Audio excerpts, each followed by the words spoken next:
Hello, everybody. I'm very happy to be here on the World AgriTech Summit. I want to thank you for having me here. It is an honor to be among such interesting names and presentations, so I'm flattered.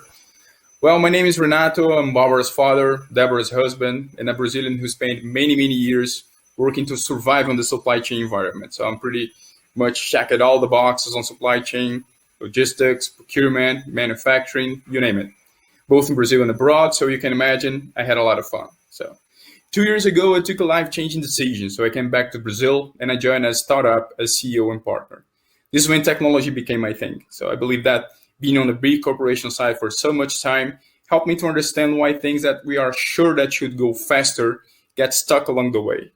So as I'm said, I'm part of Trizy now, a technology company focused on bringing efficiency to the logistics ecosystem. So we develop solutions that goes from transport management to time scheduling tools. The most interesting part for me, though, is our app, which is a very consistent way of paving the way to bring the truck drivers to the digital world with simplicity, but using all the high-end tools that are available out there. We have a clear purpose. We want to leverage our technology to change the truck drivers' lives for better, playing an important role of helping them to raise their game. It is a concept of democratizing technology in action. But I'm not here to talk about Trizy, so I really want to explore with you the concept of bringing more access to technology. Democratizing technology. So in my new journey as a mostly commercial guy now, it has been increasingly common while visiting clients to be invited to take a look at their respective control towers. So countless monitors arranged with all kinds of maps, information, a vision worthy of NASA. So the room is always presented with great pride. Usually the host even highlights the size of the investment. However, I always prefer to pay more attention to people than to the screen. So I gotta say that most of the time, I see people only using their own little screens, the cell phones. It's quite common to find screens out of date, and eventually some of them are not even working. So it does not look like an infrastructure built for those who operate, but more like a sign-on to the corporation that in technology is present. So if you do not have a control tower, you're out of the loop. So conversation goes around artificial intelligence, machine learning, blockchain, as they are always the most demanded by our clients on those visits. So after exploring all those possibilities with these new technologies, sharing cases and trends, I always ask them to walk on the truck yard. By the end of the visit, it kind of became my habit. So most of the time, though, it's not such a very sophisticated view. So confusing flows, truckers with papers in hand trying to find and understand what to do, usually without a minimum infrastructure such as simple Wi-Fi to compensate the weak 4G signal. So a visual definitely not worthy of NASA in that case. So William Gibson said in his frequently used quote, so the future is already here. It's not just very evenly distributed. So it is curious to see that that also happens within the same company.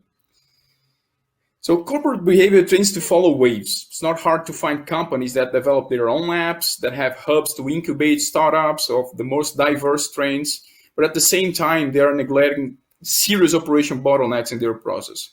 It's very common to hear from those on the front line that they are incapable of justifying investments with their managements because the gains are not always direct and it's not the buzz of the moment or trendy, so it's very hard to capture their attention. The undeniable truth, though, is that we all know that the truck that waits on your facility will affect your costs. So even if the invoice does not come to you, or if you do not even believe that that's your problem. So a trucking waiting problem is an emblematic example of that. So with all the technology out there, it is common for them to face waiting times higher than 10 hours from the arrival to the completion of their process in Brazil. So in some more critical situations, it can even exceed 24 hours. So that's not fair, and it's not acceptable anymore. I'm pretty sure we all agree on that.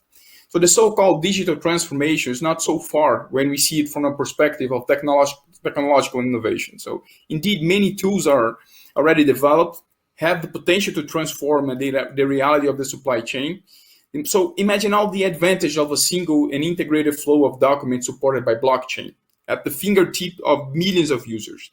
All of this is already there, ready to be used. But how far can we go individually if everything is organized in a chain? So if companies keep investing in logistics thinking exclusively on themselves, we'll have an imbalanced supply chain, and that will always be a barrier to get to the next level. So optimization is all about simplification and connection. So therefore, collaboration is key. For the digital transformation to happen, we have to go through a process of technology democratization. So if we find disparities within the same company, imagine how huge is the gap between different companies. So how to connect such a heterogeneous logistical chain where companies are unwilling and genuinely collaborating, especially when that includes competitors. I'll give you an example to try to illustrate what I'm saying. So can you even imagine how chaotic it will be to not have any standard cell phone SIM card? How hard it would be to the cell phone industry, telecom companies, and so on. How much money would be wasted in inventory. So the industry had to agree to comply to a standard so they can focus on fighting for the best product and service. So users all over the globe benefit from it as well. So now let's bring this to the transportation reality. So why a transportation company or a truck driver has to adapt to different tools, platforms, specific documents, checklists, procedures, has to download uncountable apps, consuming data, storage. So every different company has a different way of doing things. Creating this field of collaboration is not easy, but I see no other way. Companies need to collaborate to pave the way for the digital transformation. And this is where technology platforms find their purpose. I always seen the role of logistics platform as drivers of democratization, so giving access to both the small carriers to a giant in the industry. The chance of providing tools to so efficient for truck drivers to calculate their profitability, as well as for large companies to calculate their costs. The democratization of technology creates a positive loop. So in ESG times, there is nothing more social than sharing and promoting technology. So give access to those who need, understanding that this investment is due to the efficiency of the chain that you are part of, having respect for the driver waiting at your company's door, even if it's not part of your payroll, it is having social responsibility. And that's, I think, all the companies are seeking this.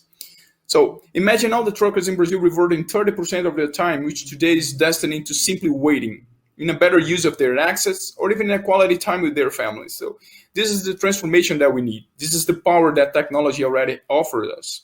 So it's up to us to decide how to use it.